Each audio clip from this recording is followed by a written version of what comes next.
Évangile de Jésus, le Christ selon saint Jean. Jésus était passé de l'autre côté de la mer de Galilée, le lac de Tibériade. Une grande foule le suivait parce qu'elle avait vu les signes qu'il accomplissait sur les malades. Jésus gravit la montagne et là, il était assis avec ses disciples. Or, la Pâque, la fête des Juifs, était proche. Jésus leva les yeux et il vit qu'une foule nombreuse venait à lui. Il dit à Philippe, « Où pourrions-nous acheter du pain pour qu'ils aient à manger ?» Il disait cela pour le mettre à l'épreuve, car il savait bien, lui, ce qu'il allait faire. Philippe répond, « Le salaire de 200 journées ne suffirait pas pour que chacun reçoive un petit morceau de pain. » L'un de ses disciples, André, frère de Simon-Pierre, lui dit, « Il y a là un jeune garçon qui a 5 pains d'orge et 2 poissons. Mais qu'est-ce que cela pour tant de monde ?» Jésus dit, « Faites asseoir les gens. » Il y avait beaucoup d'herbe à cet endroit, donc ils s'assirent au nombre d'environ 5000 hommes. Alors Jésus prit les pains et après avoir rendu grâce, il les distribua aux convives.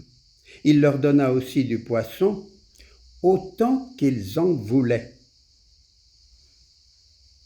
Quand ils eurent mangé à leur faim, il dit à ses disciples, « Rassemblez les morceaux en surplus pour que rien ne se perde. » Ils les rassemblèrent et ils remplirent 12 paniers avec les morceaux des 5 pains d'orge restés en surplus pour ceux qui prenaient cette nourriture.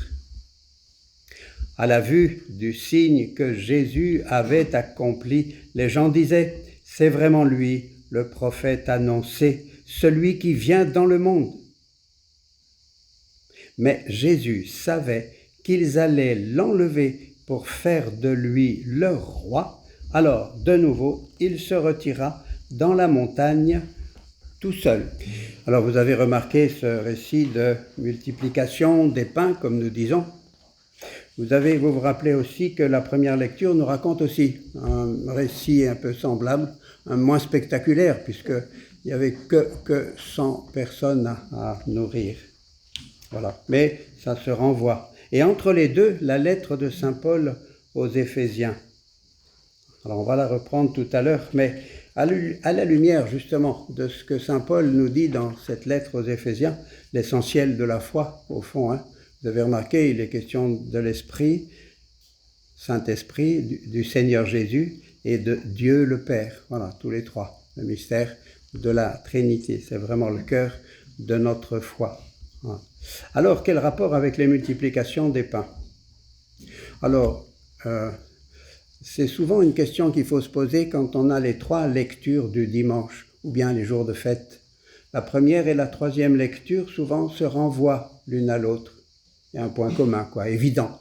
Et puis, apparemment, la deuxième lecture, c'est autre chose. Alors, il faut faire un unique discours avec les 3. Voilà. Alors ici, j'ai cherché un point d'attention. Et moi, ce qui m'a touché, c'est la fin. C'est pas tellement la multiplication des pains que ce qu'elle a provoqué, à savoir que les gens veulent faire de lui leur roi. Alors Jésus savait qu'ils allaient l'enlever pour faire de lui leur roi. Alors de nouveau, il se retira dans la montagne tout seul. Alors, être roi à ce moment-là, être roi, ça voulait dire faire un soulèvement populaire, militaire, n'est-ce pas, en Israël, des Juifs, et puis partir en conflit contre l'occupant romain, évidemment, contre l'occupant romain. Donc ça voulait dire un conflit sanglant, certainement, avec des morts, des destructions, enfin vous imaginez. Voilà. D'autant plus que certains en Israël voulaient faire ça. Dans l'Évangile, on les appelle des zélotes. Les zélotes. L'un des disciples, des apôtres, je ne sais plus lequel, était d'origine, un dénommé Simon. Voilà, il est de mentalité, esprit zélote, on aurait dit pendant l'occupation, la guerre 39-45, des résistants, quoi, au fond, hein, mais qui prennent le maquis et puis qui donnent le coup de fusil, quoi. Hein. Voilà. Alors, en tout cas, ici, dans le contexte, Jésus ne veut pas de ça. Voilà. Il n'est pas appelé à ça. C'est pas sa mission que de faire provoquer un soulèvement populaire. Il y en aura en Israël. Et le dernier, jusqu'à notre époque moderne, hein, presque, eh bien, c'est autant dans les années, 60, quoi, du 1er siècle, hein, qui ont provoqué une révolte, une réaction terrible de l'armée romaine. Le temple, la ville de Jérusalem sera détruite, enfin, c'est terrible, hein. La moitié du peuple est passé au fil de l'épée, enfin, voilà. Alors, Jésus ne voulait pas, en tout cas, c'est pas sa mission. Disons que c'était pas sa mission, voilà. Alors, si c'était pas sa mission, qu'est-ce que c'était alors dans ce cas? Voilà. L'évangile ici ne le dit pas. L'évangile simplement souligne que pour Jésus, c'est pas sa mission de faire un soulèvement populaire, de prendre les armes et de flanquer les Romains dehors si c'est possible, quoi. Hein, vous voyez, en tout cas pas comme ça. En tout cas pas comme ça. Alors, si c'est pas comme ça, c'est comment? Eh bien, voilà la deuxième lecture. Voilà la lettre de Saint Paul aux Éphésiens. Et c'est intéressant parce que pour nous, ça veut dire comment est-ce que Saint Paul, comment a-t-il compris l'enseignement de Jésus? La voix, V-O-I-X-E-V-O-I-E, la voix, comme on disait hein, dans les débuts de l'Évangile, la voix, voilà, comment l'a-t-il comprise, lui, Saint Paul? Voilà. Certainement pas à la manière d'un révolté résistant, zélote, militaire contre les Romains, hein, parce qu'il n'avait plus le judaïsme derrière lui. Il n'avait pas autre chose, il n'avait que lui dans sa personne et quelques amis. Hein, mais c'est tout, c'est pas avec ça qu'on va renverser l'Empire romain, évidemment, quoi. Donc c'était pas non plus la voix de Paul. Et Paul a fait avec Jésus une rencontre voilà, sur le chemin de Damas. Semble-t-il, cette rencontre s'est renouvelée après. Il a eu d'autres rencontres explicite, enfin physique, quoi, j'allais dire, hein, Saint Paul, avec Jésus. Hein, donc là, pour lui, vous voyez, c'est la personne de Jésus. Et comment Saint Paul maintenant a-t-il compris la voix de Jésus? Eh bien, c'est ce qu'il nous dit là. Voilà. Il est en prison à ce moment-là, mais il faut croire que c'est une prison assez ouverte quand même, parce qu'il peut échanger du courrier, envoyer du courrier, enfin, etc. Voilà, moi qui suis en prison. Alors, si vous le voulez bien, je vais relire la deuxième lecture, lentement. La personne qui l'a lu, c'était bien tout à l'heure, hein, c'est pas ça que je veux dire, mais c'est pour dire, voilà, pour attirer vraiment notre attention, hein, à tous et à chacun. Frères, moi qui suis en prison à cause du Seigneur, je vous exhorte. Mais il est en prison, il n'a aucun moyen d'obliger les gens à faire ce qu'il dit. Simplement, il les appelle. Il les appelle. Donc il prend comme Jésus, c'est ce qu'il a compris de Jésus, le risque de la liberté, le risque qu'il y ait des gens qui disent « Non, j'en veux pas de ton message ». Il prend ce risque-là. Et il le prend parce que Jésus l'a pris, ce risque-là. Ouais. Souvent dans les évangiles, dans l'évangile de Jean, on voit « Si vous voulez, si vous m'aimez ». Il dit ça aux 12 apôtres. Voilà. Et le jeudi saint au soir, il serait temps. Voyez, si vous m'aimez, si vous voulez, etc. Voyez, il appelle les libertés, mais maintenant. Voilà.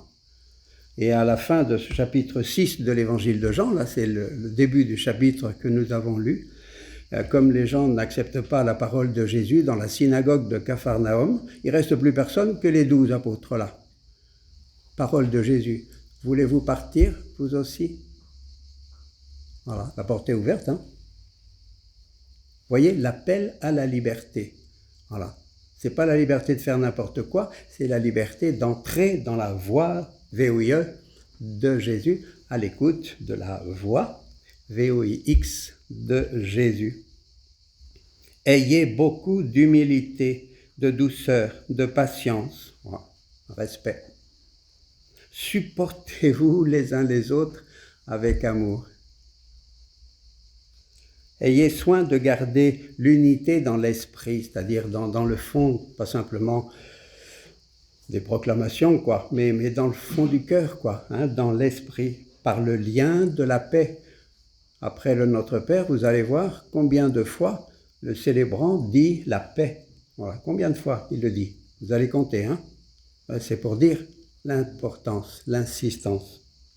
Voilà. Comme votre vocation vous a tous appelés à une seule espérance, c'est-à-dire dans l'au-delà de notre mort, tous appelés à entrer dans le cœur de Dieu. Voyez, une seule espérance. De même, il y a un seul corps. C'est quoi le corps? Peut-être, ça veut dire l'Église, parce que saint Paul en parle plusieurs fois par ailleurs. L'Église, corps du Christ. Mais peut-être que ça veut dire aussi le corps du Christ ici, à l'autel. Et nous allons tous manger le même corps du Christ. Alors, qu'est-ce que ça veut dire?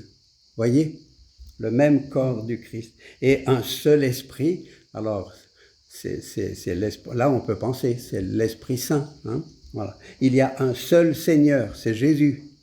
Une seule foi, un seul baptême, un seul Dieu et Père de tous, au-dessus de tous.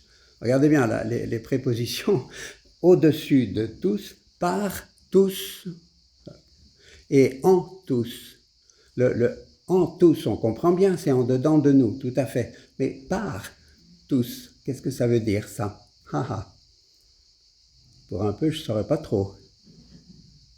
Par tous, vous voyez, c'est-à-dire peut-être, ça veut dire, nous pouvons nous en témoigner, enfin, hein, nous encourager les uns les autres, enfin, hein, vous voyez, nous aider les uns les autres, nous entraider, vous voyez, peut-être, hein, c'est ça que ça veut dire, par, c'est étonnant, hein, par tous, hein, au-dessus de tous, il est plus grand que nous, voilà.